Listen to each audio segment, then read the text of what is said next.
breaking news, breaking 2020 primary news going on here. So Marianne Williamson had stuck in this race up until this point. Some of you guys may not remember. She still is in this race until today. She has now officially called it quits. She posted an article on her website, marianne2020.com, titled "With Love and Gratitude." It says, "Dear friend, I ran for president to help forge another direction for our country. I wanted to discuss things I felt needed to be discussed that otherwise were not. I feel that we have done that. I stayed in the race to take advantage of every possible effort to share our message. With caucuses and primaries now about to begin, however, we will not be able to garner enough votes in the election to elevate our conversation any more than it is now. The primaries might be tightly contested among the top contenders, and I don't want to get in the way of a progressive candidate winning any of them. As of today, therefore, I'm suspending my campaign." Now, I'm not particularly sure why she's suspending it instead of just ending it, but I do give her credit for, how she explains that she's dropping it because she's not going to, garner enough votes to win any of the primaries or get any delegates, and so she doesn't want to disrupt, what's going on.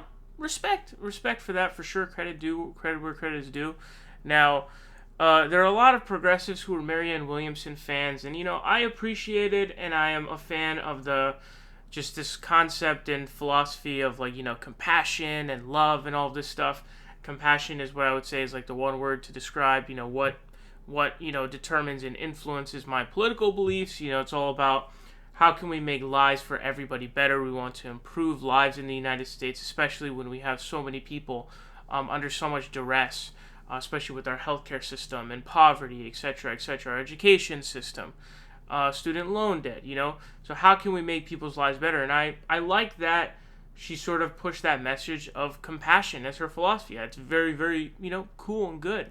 Now, she was also a bit of a crackpot, though. She did have some anti-vax takes, and she's continuing to have those anti-vax takes.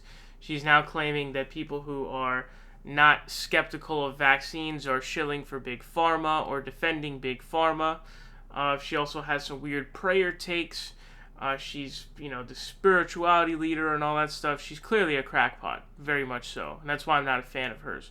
Another positive thing she did do was she did go on Dave Rubin's show and take down Dave Rubin. Now, the thing is, when it comes to a presidential candidate, I'm not really looking at who can go on the Rubin Report and take down Dave Rubin.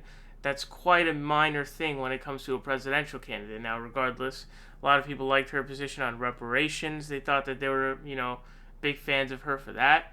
Another negative thing about Marianne Williamson, at the biggest stage that she got to, which was the debate stage, she backed away from Medicare for All. She did not stand up for Medicare for All. In fact, she came out against Medicare for All on the debate stage. She said, usually I'm up with them, but this time I'm not. So, didn't support Medicare for All, clearly as a crackpot, etc. That's the reason why I wasn't a fan of her. But she did do a couple of good things. But this is the end of the Marianne Williamson campaign. Is she going to run again in 2024? Probably.